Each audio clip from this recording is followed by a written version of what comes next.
Kefolik mga habibi, tamam sa tinagal-tagal kong walang sa tinagal-tagal kong pumupunta ng Jeddah. Ngayon lang ako nakapag vlog or voice over ng ganito. Okay, so eto nga, papunta nga tayo ng Jeddah ngayon dahil meron nga tayong big event sa isang tindahan at kailangan nga ng manpower as support ba. So amo ko inutusan na naman ako para mag-support dun sa isang big event natin dito sa Jeddah, Saudi Arabia.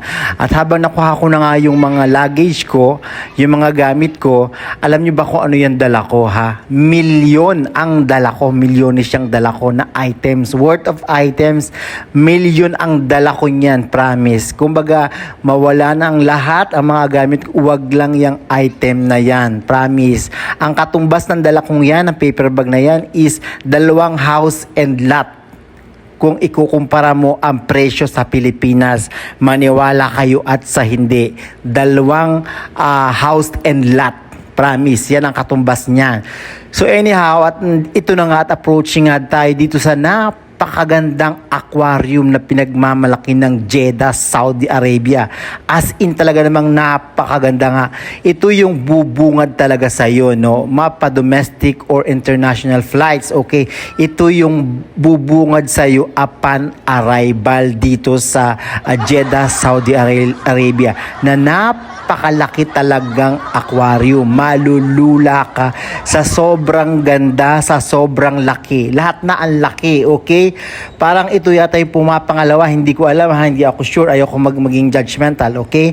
Parang ito yata yung pumapangalawa doon sa Singapore Airport na aquarium, kung hindi ako nagkakamali, okay? Sino ba naman ang hindi mag-i-stay dito ng matagal kung ganito ba namang kaganda?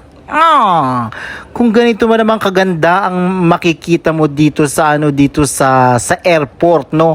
Hindi lahat ng airport ay may ganito. So ito bibihira nyo lang talagang makita at dito lang 'yan, ha? Dito lang 'yan. Dito lang 'yan, dito lang 'yan sa Jeddah, Saudi Arabia. At ito nga nakikita nakakabulol pala. Nakikita nyo naman live yan ng mga lumalangoy na ng mga talakitok bayan o sapsap or mga pating. Basta iba-ibang buhay na isda. Alam niyo, isama niyo rin kung anong buhay ang iniisip niyo, okay? At pagkatapos nga pumunta doon, syempre dinouble check nga muna nating maigi yung laman ng ating paper bag. At sinasabi ko nga kanina sa una kong sinabi is mahigit worth yan ha, worth 2 house and lot ang katumbas ng dala-dala ko, promise. Kaya naman dinouble check kong maigi, baka mamaya may naiwan dun sa airplano or may nahulog ba. So syempre i-charge sa akin yan kapag nagkataon. Ayoko syempre mangyari sa akin yan dahil talagang napakamahal ng item na yan, sobra as in.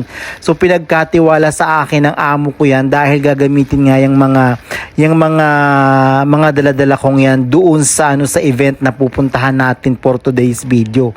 Kaya naman talagang dinouble check kong maigi, as in mahirap nang magkamali at mahirap nang mawalan. Hindi na baling mawala yung luggage ko na puno ng mga gamit at lotion, pampadulas. Wag lang talaga tong bit-bit ko na paper bag. Diyan lang nakalagay yan dahil wala na talaga akong ibang mapaglalagyan. Dahil nga talagang napaka-urgent, no? Urgent yun. Paano yung urgent? Okay, mabilisan yung ating biyahe. Nakita nyo naman yung di ba, yung lagayan, di ba, na kumawala siya dun sa kanyang lagayan. So i-organize natin, ilalagay nating maigi dun sa plastic kasi talaga each item ay napakamahal niyan, as in talagang libo-libo, as in ang katumbas niyan parang 150,000. Ang pinaka lang yan is 150 to 250,000 pesos ang isang item, promise. So good thing wala namang nawala at talaga namang safe lahat, no? Kompleto talaga lahat ang ating bitbit simula nung umalis tayo at dumating tayo dito sa Jeddah, Saudi Arabia. At bago nga pala ako mag-book ng Uber ay talagang sinilip ko for the last time itong aquarium na to dahil hindi ko na naman alam kung kailan tayo makakabalik ng Jeddah, Saudi Arabia. Baka bibihira na naman. Mantakin mo yung ceiling pa lang yan, as in yung design. Talagang mamamangha ka na, as in mga habibi. talagang speechless ako, as in talagang kakaiba talaga to, kakaiba as in na ibang-iba yung talagang nakikita natin. At pagkatapos nga nun ay hinahanap ko na nga yung Uber na binook natin kung nasaan na yan. Nga pala, paki-double check yung mga Uber na sasakyan ninyo ha, mahirap na, for ano lang, security purpose ba? Falik mga habibi, tama? For today's video nga po, ay nandito tayo ngayon sa kahabaan ng hallway. Ayan. Tapos meron po nagwawalis dun sa dulo. Tapos papasukin po natin yung bahay ni... Ay, hindi pala bahay. Ito po, papasukin natin ang bahay niya. Ayan, ayaw pong tumunog. Ganito po ba ito? Ini-insert. Nasaan ba ito? Bumukas na po siya. For today's video nga po. At ito nga po. Ayan. Ito na nga po, oh. Papasok nga po tayo at ipapakita po nga natin sa inyo kung ano yung mga nangyayari ngayong kaganapang ito. So, ayan na po siya. Ayan po yung ano. Yan. Yan yung TV. Okay, kung saan dito tayo mamaya ganyan. Dito manunood, ng Netflix. Okay. Tapos ito po yung yung kwarto.